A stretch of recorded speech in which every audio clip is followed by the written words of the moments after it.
This dude talks so much about Islam's wrestling, but was scared to go to the ground with Paul Craig, showing Bo Nickal here. And this was a Reddit post. As you could see, it has 1,148 upvotes, 239 comments. You know, people feel a way about this, so let's talk about it. I disagree. I don't think he was scared to take down Paul Craig. I think purposefully he wanted to show the world that he can strike, and he wanted to work on his striking. That's what I think. I think it was a bad move. I think Bo Nickal is more of a Ben Askren than he is a Dan Henderson. He kept trying to land those overhand left hands and right hands, you know. Nice stance switching from Bo Nickal. Beautiful stuff, Bo. Like, Bo is doing his thing, and he looks great doing it. But I would prefer it if he played to his strengths. Fighters like Hamzat, they go in, they take the guy down, and they smash. Bo Nickal could do the same damn thing, okay? People were talking about Paul Craig's jiu-jitsu, but not for nothing. Bo Nickal went toe-to-toe with Gordon Ryan, who's the greatest no-gi grappler of all time. Who am I to tell Bo Nickal how to run his career and how to navigate his career? If he feels he wants to take this opportunity to go in there and work on his striking under the lights, all power to him, you know what I mean? But from what we saw, you have to think that he would have had a easier path of least resistance by just taking down Paul Craig and smashing him, you know? I know Gilbert Burns gave Hamzat Chimaev something to think about when Hamzat tried that with him. He threw up an armbar early. I think it was the first time they were on the ground together. And Hamzat backed away, didn't like it, and kind of didn't want to mess with Gilbert Burns' jiu-jitsu after that. So I think Bo Nickal is looking to position himself as a guy who could do everything. He's trying to train for MMA, right? This isn't just wrestling. You can't be one-dimensional. You got to be everything. But part of me wants to disagree with that. Part of me says you can be one-dimensional still. You can be a guy who's so dominant in one area that you just take everybody there and you drown them. The problem is when you're a huge favorite because they're giving you favorable matchups. And that's what this was, right? The UFC is not looking to get Bo Nickal beaten. You get me? They're looking to test him just enough that he could pass the test, you know? Even though he didn't pass the test in, exciting fashion. The MSG crowd was booing him. I don't think he expected that. I think you could read it on his face and even in his actions of pretty much standing on business and telling the crowd, hey, I just beat Paul Craig. Look at who Paul Craig is. He got a great record. I don't know why you're booing me. But Bo Nickal, he got to see it from the crowd's perspective too. You're this huge favorite. You're a minus 1,200.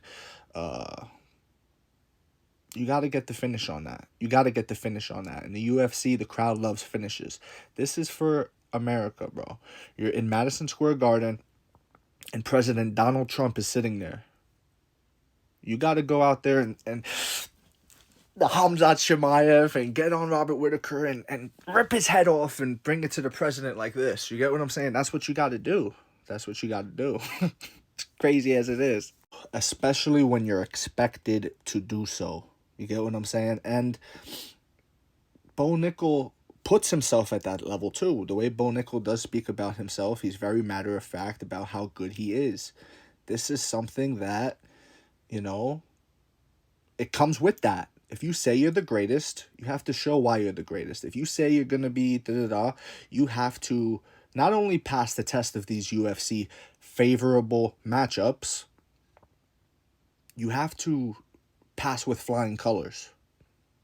When Bo Nickal's name is in headlines with Hamzat Chimaev and in headlines with Islam Makhachev and other top guys of the division, Israel Adesanya he's talked about, when Bo Nickal says these names, you have to, bro. Like, you can't do that with Paul Craig. You know what I mean? You can't. And even in that fight with Paul Craig could have knocked out Bo Nickal. Like, I would have liked to see another 2 rounds, to be honest with you. I would have liked to have seen another 2 rounds because Paul Craig, when he was hurt, what did he do? Back against the fence, stood his ground, and what did Bo Nickal do? He froze. Bo Nickal froze, and That's why I have a video asking if Bo Nickal has killer instinct or not. Because to me, if you're a finisher, you're going to go in there and take him out. There was a point where Paul Craig got cracked with a shot, and he literally grabbed his eye. You know what I mean? He was hurt. I don't know if he had a broken orbital bone or whatever, but Bo, after landing like 50 of these overhand lefts and rights and switching stances, like, again, it was a great performance from Bo. Don't get me wrong. He's got to get the finish though, especially when he's got an opponent breaking down, showing his eye, stuff like that. You got to turn up. Where was the takedown? Why not take him down? Now he's in the position where, oh man, my eyes hurt and I'm on the ground now. And now you're John Jones elbowing him or punching him, or like, where was any of that? Face cranks, you know what I mean? You could do, Whitaker got it over here. You could do it across here. You know, that's open. Be the first person to break someone's orbital from that watermelon against the chest crush that Hamzat was pretty much doing to Robert Whitaker. Do you get what I'm trying to say here? Go for that.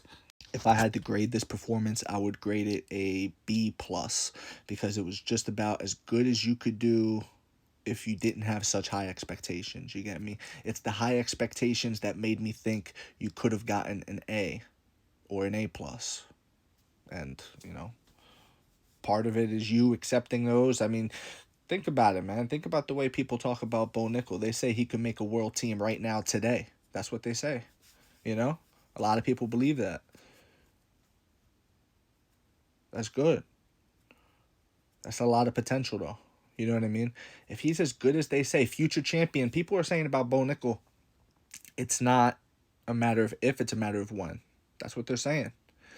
And I could believe that, sure.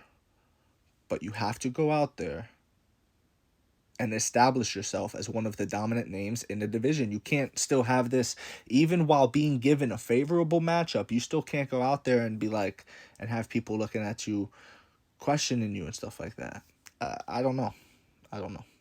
Let me know what you think in the comment section below. Whether you agree, disagree, it does not matter. Just join the discussion, follow for more, and leave a like if you enjoyed the time spent. Thank you. You are all appreciated.